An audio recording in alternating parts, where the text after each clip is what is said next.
आज के वीडियो में सूचना प्रौद्योगिकी किसे कहते हैं और इसका क्या कार्य होता है, बहुत ही आसान भाषा में समझाएंगे। चलिए सबसे पहले जानते हैं कि सूचना प्रौद्योगिकी क्या है। तो आपको बता दें कि सूचना प्रौद्योगिकी यानी इंफॉर्मेशन टेक्नोलॉजी। तो सूचना प्रौद्योगिकी जो है ये मुख्य रूप से दो चीजों से मिलकर बनी है। दो चीजें कौन कौन सी होती हैं? एक तो हार्डवेयर और दूसरा सॉफ्टवेयर। अब जो हार्डवेयर है इसमें जैसे कंप्यूटर है, लैपटॉप है, मोबाइल फोन, सर्वर या अन्य मशीनें आती हैं। और जो सॉफ्टवेयर है इसमें जैसे प्रोग्राम, एप्लीकेशंस जिसको ऐप कहते हो, ऑपरेटिंग सिस्टम जो इन मशीनों को काम करने का निर्देश देता है, तो ये सॉफ्टवेयर हो गया। तो जब ये दोनों मिल करके डेटा को प्रोसेस करते हैं, हार्डवेयर और सॉफ्टवेयर ये दोनों मिलकर डेटा को प्रोसेस करते हैं और उसे उपयोगी जानकारी में बदलते हैं, तो इसी प्रक्रिया को सूचना प्रौद्योगिकी कहते हैं। तो इस आधार पर हम सूचना प्रौद्योगिकी की परिभाषा लिख सकते हैं कि जानकारी को संभालने, सहेजने, भेजने और इस्तेमाल करने के लिए कंप्यूटर और इंटरनेट जैसी तकनीकों का उपयोग करना सूचना प्रौद्योगिकी कहलाता है।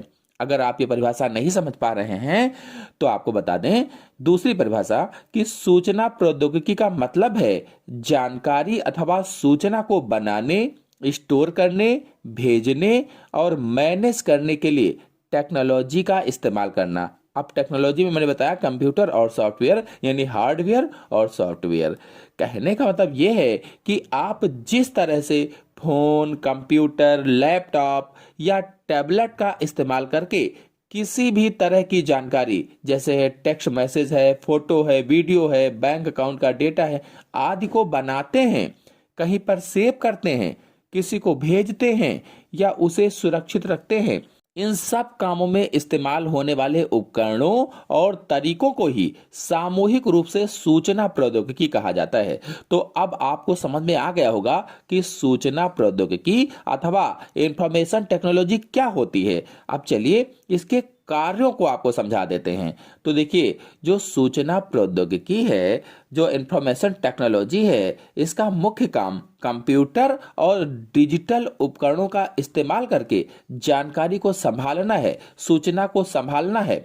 अगर और आसान शब्दों में इसको बांटा जाए तो चार भागों में इसको हम बांट सकते हैं। नंबर एक, जानकारी को इकट्ठा करना, और दूसरा जानकारी को व्यवस्थित करना, तीसरा जानकारी को भेजना और साझा करना, और चौथा सुरक्षा और रखरखाव। अगर पहले की बात की जाए, जो जानकारी को इकट्ठा करना और संभालना है, तो यह पहला सबसे जरूरी काम होता है। और इसमें डाटा इकट्ठा करने की अगर बात करें तो विभिन्न स्रोतों से जानकारी को इकट्ठा किया जाता है, जैसे नाम है, संख्याएं हैं, तस्वीरें हैं, वीडियो है आदि से जानकारी को इकट्ठा किया जाता है। और अगर संग्रहण की बात करें, स्टोरेज की बात करें, तो इस जानकारी को कंप्यूटर या क्लाउड जैसी डिजिटल जगह पर सुरक्षित रखना ताकि वो खो न जाए, यानी इंटरनेट पर स्टोर करना ताकि वो खो न जाए, इसको संग्रहण कहते हैं। अगर दूसरे की बात करें, जानकारी को व्यवस्थित करना और प्रोसेस करना, तो इकट्ठा की गई जानकारी को उपयोगी बनाना होता है। इसमें जैसे प्रसंस्करण है यानी प्रोसेसिंग है, तो कच्चे डाटा पर काम करना, जैसे गणना करना, छांटना, विश्लेषण करना, ताकि वह उपयोगी जानकारी बन जाए। उदाहरण के लिए किसी दुकान के बिलों को जोड़कर यह जानना कि कुल कितनी बिक्री हुई है। और इसी में प्रबंधन आता है, मैनेजमेंट आता है। जानकारी को इस तरह से व्यवस्थित करना कि जरूरत पड़ने पर उसे तुरंत ढूंढा जा सके, वही मैनेजमेंट कहलाता है। अगर तीसरे की बात करें तो तीसरा है जानकारी को भेजना और साझा करना, तो सही व्यक्ति तक सही समय पर जानकारी पहुंचाना, इसका मतलब ये होता है। यानी इसके अंतर्गत संचार, कम्युनिकेशन आएगा।